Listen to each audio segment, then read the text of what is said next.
नमस्कार, जेके खबर नाउ पे आपका स्वागत है। मैं हूं आपके साथ सुनीत कुमार और जिस स्वागत है संदीप जी आपका जेके खबर नाउ पे। धन्यवाद सर।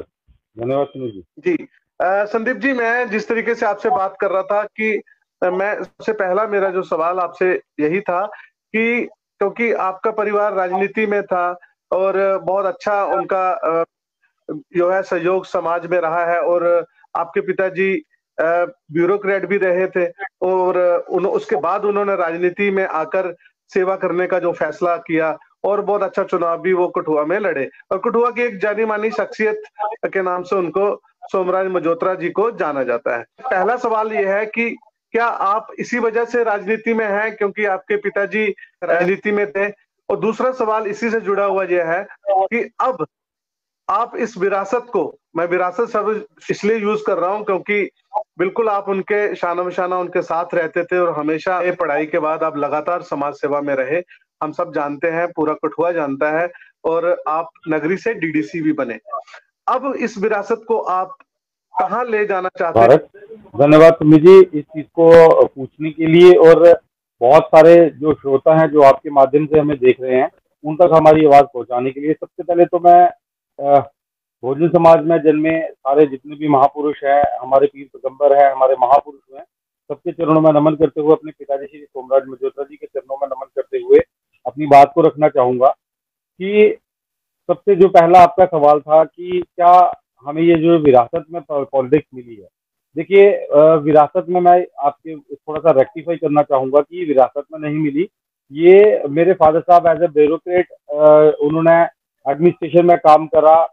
32-33 साल की नौकरी जो है वो अपनी पूरी सरेंजाम दी। उसके बाद इन्होंने वॉलंटियर रिटायरमेंट लेके जो लोक सेवा था, जब हम लोग स्कूल में पढ़ते थे हम लोग सबसे देखते थे कि वो लोगों की जो सोशल सर्विस है उसके लिए हमेशा तत्पर रहते थे। कभी हमें भेजने की जरूरत पड़ी तो उन्होंने कभी झिझक नहीं रखी कि लोगों की सेवा के लिए बच्चों को भी भेजना पड़े तो वो भेजते थे। उन्हीं से प्रेरित होकर हम लोगों में भी जो लोगों की सेवा का एक भाव था वो रहा। एज इट इज, जैसे हम इंजीनियरिंग करके मैं वापस आया हूँ कठुआ में, तो हॉस्पिटल, पुलिस स्टेशन और अपना जो मीडिया के लोग हैं उनके साथ कभी भी कोई संपर्क करना होता था या लोगों की दिक्कतों के मसले मिसाइल जो होते थे इन तीनों उस पे, तो वो मैं हैंडल करने लग गया था। क्योंकि फादर साहब का 24 जो भी था वो पूरा 24/7 जो टाइम था वो पब्लिक के बीच में जाता था, उन लोगों की ग्रीवियंसेस सुनने में और उनको रिजॉल्व करने में जाता था। इन डिपार्टमेंट से रिलेटेड जो चीजें थी वो मेरे को सौंपी गई थी। जो रेवेन्यू से रिलेटेड था, जो डीसी सेक्रेटरीट से था, या फिर जो कठुआ के अदर किसी इश्यूज रहते थे वो मेरा छोटा ब्रदर सुनील उसको देखता था। तो as a family we are involve in social service from the very back days. तो पापा 2008 में जब उन्होंने वॉलंटियर रिटायरमेंट ली, after that he totally indulge himself in the politics and social service I can say, because politics तो शायद father साहब ने कभी करी ही नहीं। वो समाज सेवा के नाम पे उन्होंने कास्ट रिलीजन से ऊपर उठ के अपनी जो सेवा है उसको कंटिन्यू रखा और till the last breath he served our humanity and he served the Kathua. उन्हीं का प्यार, उन्हीं का आशीर्वाद और जनता जो उनके साथ है उनका लगाव था वही आज हमारे साथ है। और उनके टेन्योर के साथ साथ 2 इलेक्शन उन्होंने लड़े, आपको भी पता है। जो लोगों का प्यार, लोगों का साथ उनके साथ रहा वो आज भी हमारे साथ जुड़ा हुआ है। उसी की एक लेगेसी को, उसी एक जो उन्होंने हार्डवर्क करा था उसको हम लोग, क्योंकि एक लोगों की उम्मीद है कि अगर मजोत्रा साहब नहीं है तो उनके बाद संदीप मजोत्रा हैं, वो जो हमारी बात सुनेंगे, जो हमारे लिए लड़ेंगे और हमें जो जस्टिस है वो कन्फर कराने के लिए कोशिश करते हैं। और हम चाहेंगे कि जो हमारे फादर साहब ने एक लेगेसी बनाई है, जो हमारे लिए एक ग्राउंड तैयार करके लोगों को एक मंच देके गए हैं, उस मंच को, उस जगह को हम लोग बखूबी निभाएं, उस जिम्मेदारी को बखूबी निभाएं और लोगों के लिए जहां कहीं भी जरूरत पड़ती है हम लोग लोगों के बीच में रहते हैं और उनकी हर प्रकार से मदद करने की कोशिश करते हैं। सब जानते हैं कि डिस्ट्रिक्ट कठुआ में बाकी सारी सीटें बीजेपी ने जीत ली। नगरी एक ऐसी जगह थी जहां पर आप जीते।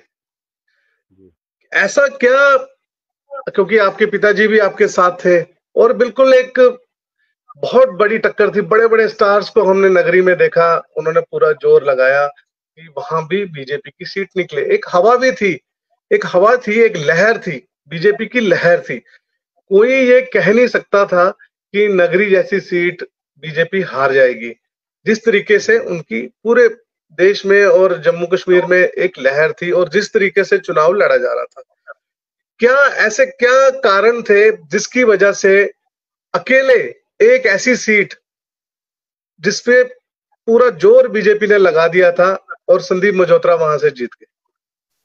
देखिए, मैं बहुत शॉर्टकट में इसका जवाब देना चाहूंगा।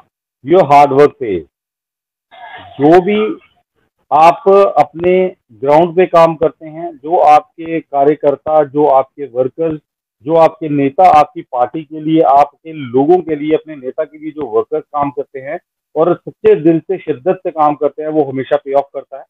नगरी में मैं कठुआ की पूरे की बात करूंगा because due to some reason जो 2 एमएलए के इलेक्शन रहे जो फाल साहब नहीं जीत पाए, बट अगर आप मार्जिन देखेंगे तो वो हारे हुए नहीं थे।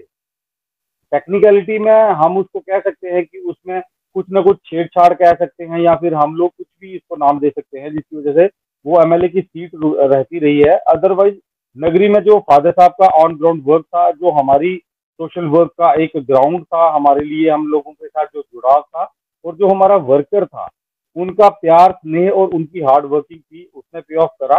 जिसलिए जितने भी बड़े बड़े नेता अभिनेता प्रलोभन लोभन पैसा दारू कुछ भी चला हो, लेकिन जो लोगों का प्यार था, जो लोगों का हित था, जो लोगों का आशीर्वाद था, वो डीडीसी संदीप मल्होत्रा पे बरसा और उन्होंने मल्होत्रा साहब के जो उनके लिए उन्होंने स्टैंड लिया, जो उनके लिए उन्होंने ग्राउंड पे वर्क किया, जो उनके लिए उनकी जीवन पे फाइट रखी, उसके लिए उन्होंने पे ऑफ करा।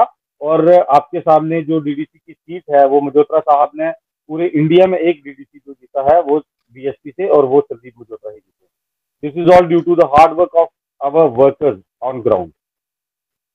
संदीप, हम प्रेजेंट पे बात करते हैं क्योंकि जिस तरीके से, क्योंकि जो कठुआ की सीट थी वो अब रिजर्व हो गई है, अब रिजर्व हो गई है।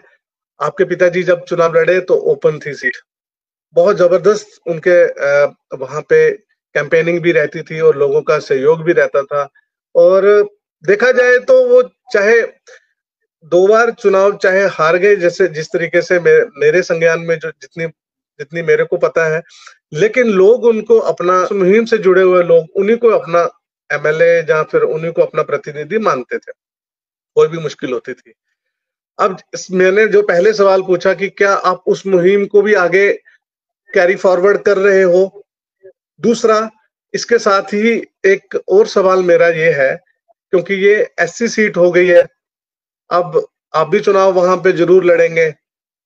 और जिस तरीके से कुछ दिन पहले एक न्यूज पोर्टल कठुआ का मशहूर न्यूज पोर्टल है, उस पे मैंने खबर देखी थी, उस पे एक कैंपेनिंग चल रही थी कि कौन हो सकता है अगला कठुआ का एमएलए। तो उसमें मैंने देखा कि 90% लोग जो हैं उसमें सर्व समाज के लोग थे, सोशल मीडिया है, तो वो लोग चाह रहे थे क्योंकि उनको लगता है कि आप एक डिजर्विंग कैंडिडेट हो कठुआ के लिए। वो एमएलए का इलेक्शन क्या आप लड़ने जा रहे हो?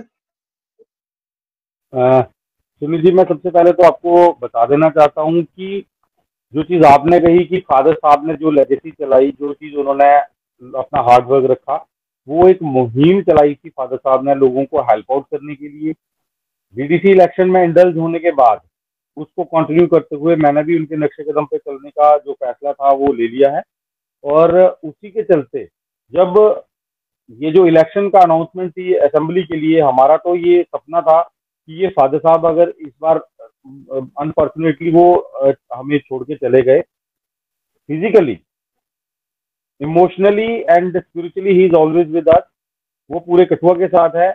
और आपने पिछले 2 इलेक्शनों में भी देखा होगा कि फादर साहब he is a leader of masses, वो कास्ट क्रीड रिलीजन या उस पर नहीं राजनीति करते रहे। जो दबा कुचला इंसान, चाहे वो किसी बिरादरी से है, किसी जात से है, किसी कम्युनिटी से है, किसी भी रिलीजन से है, जब उसकी कहीं भी सुनवाई नहीं होती थी तो वो लोग मल्होत्रा जी को कांटेक्ट करते थे, हमारे फादर साहब को कांटेक्ट करते थे। आज उसी सिलसिले को कंटिन्यू रखते हुए हम लोग शाना बशाना उसी जो उनकी लेगेसी है उसको कंटिन्यू करने की कोशिश कर रहे हैं कि जहां पे भी किसी गरीब के साथ, जहां चाहे वो किसी भी कास्ट से हो, किसी रिलीजन से हो, चाहे वो हमारी कॉन्स्टिट्यूंसी से है या बाहर से है, हम लोग उनकी हेल्प आउट के लिए आज भी ग्राउंड में हैं। जो आपने बताया कि अभी एक सर्वे चला किसी पेपर का, I am not that much aware about that, but हाँ मैंने कई लोगों से सुना, कई लोगों ने मुझे बताया कि एक पोर्टल ने आपका नाम वहाँ पे वो करा है कि कौन बनना चाहेगा, और हम लोगों ने आपके लिए वोट अप करा है। मैं आपके माध्यम से सारे जितने भी शहरवासी हैं जिन्होंने भी उस पोर्टल पे मेरा नाम के लिए सजेस्ट करा है, मैं धन्यवाद देना चाहूंगा आप उनके प्यार के लिए, उनके सपोर्ट के लिए।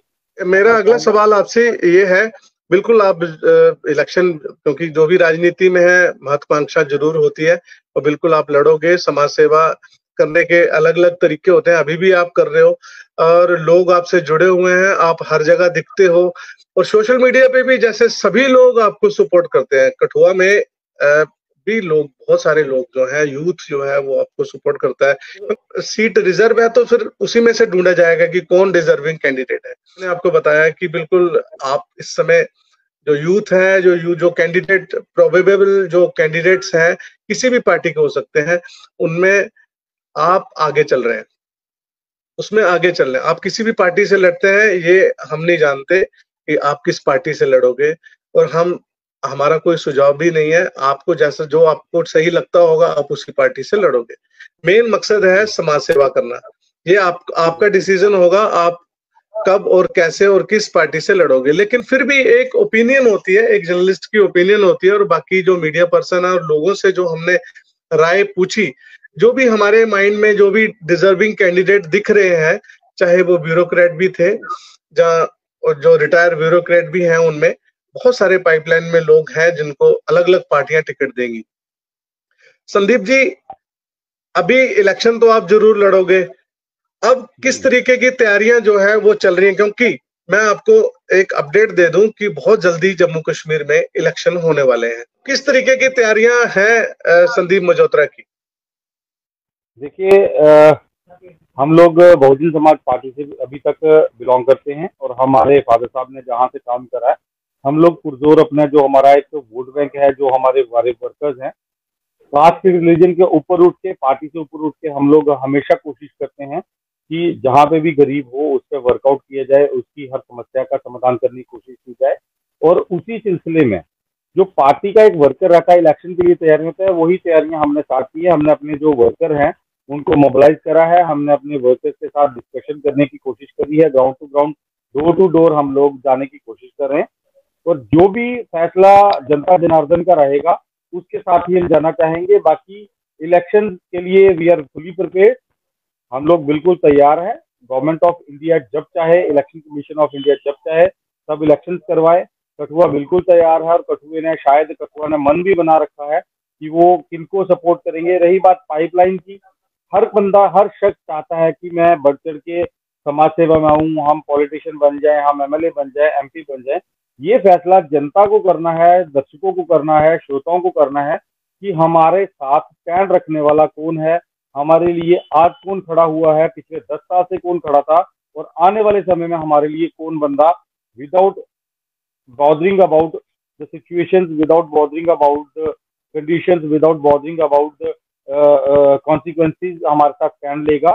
दैट इज द थिंग जो जनता को सोचती है, और वो उसके लिए हम जनता से अपनी अपनी अपील कर सकते हैं कि we are the people on ground from the last 25 years, we are working for the people, we are standing for the people, and we will continue that thing.